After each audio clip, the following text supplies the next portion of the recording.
When you've been involved in something like this, no matter how long ago it happened, no matter how long it's been absent from the news, you're fated, nonetheless, to always search it out, to be on alert for it somehow, every day of your life, for the small item at the back of the newspaper, for the stranger at the cocktail party, or the unfamiliar letter in the mailbox, for the reckoning pause on the other end of the phone line, for the dreadful reappearance of something that, in all likelihood, is never going to return. I wouldn't have thought, in fact, that I would be the one to bring it back now, after all this time, that I would be the one to finally try to explain it. What I know of it, at least, even if that's only a part. I can only guess at the other parts. But I've been guessing at them for half my life now, and I think I've made some sense of it.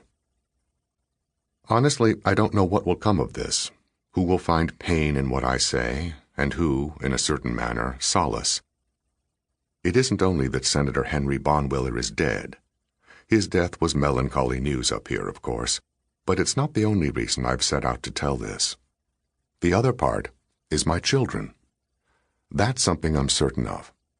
We have 3 daughters, and one of them is just past the age I was when these events took place.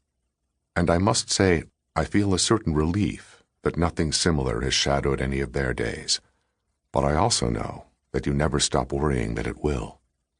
After all, if children don't make you see things differently, first bringing them into the world and then watching them go out into it, then God help you.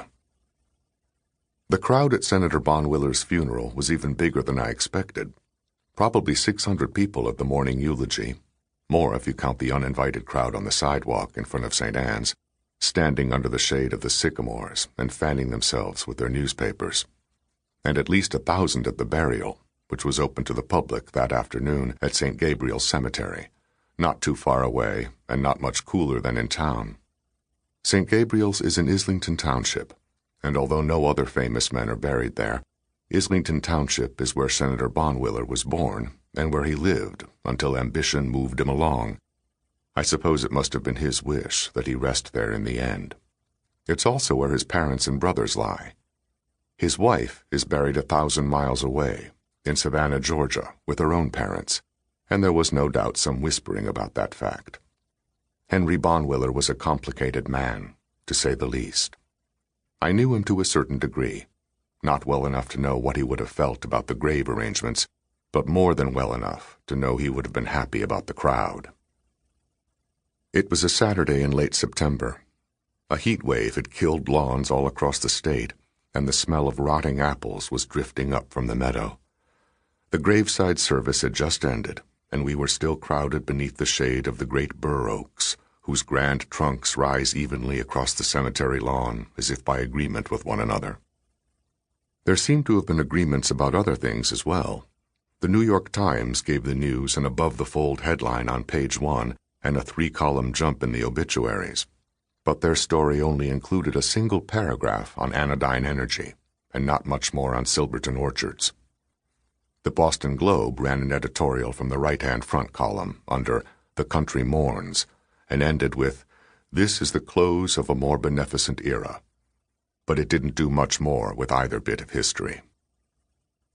I didn't cover it for the Speaker Sentinel because I was at the funeral for my own reasons, but I helped one of our young staff members who did, the high school intern who arrived underdressed in her own ironic way and probably had no idea of half the personages she was looking at. Senator Bonwiller was 89 when he died and hadn't been in the news for almost 15 years, but the crowd included more than a dozen United States senators, 2 Supreme Court justices, the governors of New York and Connecticut, and enough lawyers and judges and state representatives to fill the county jail.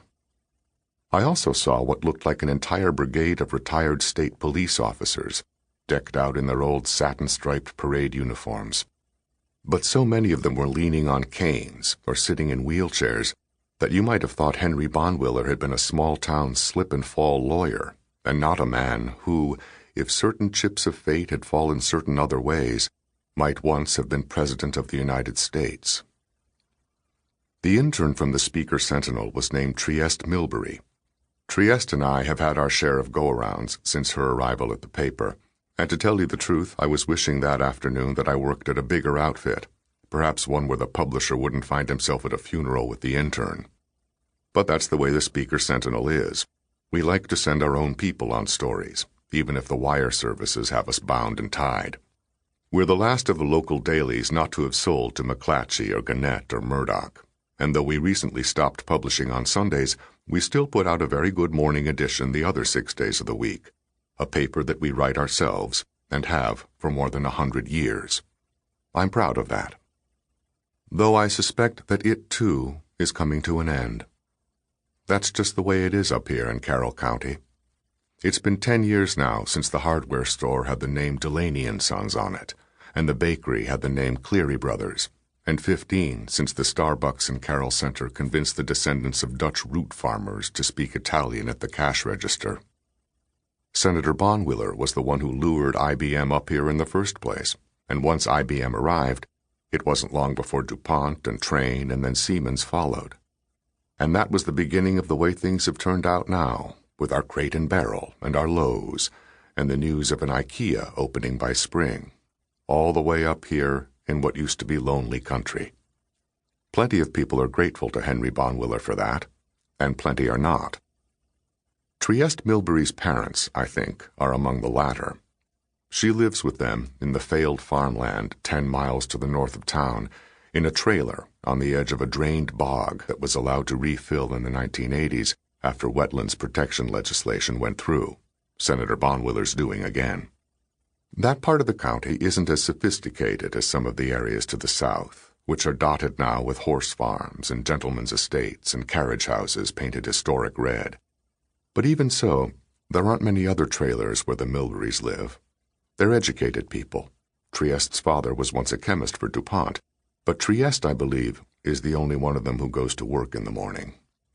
To keep listening to this audiobook, I've left you a link in the description so you can do it, at no cost thanks to Audible's 30-day free trial.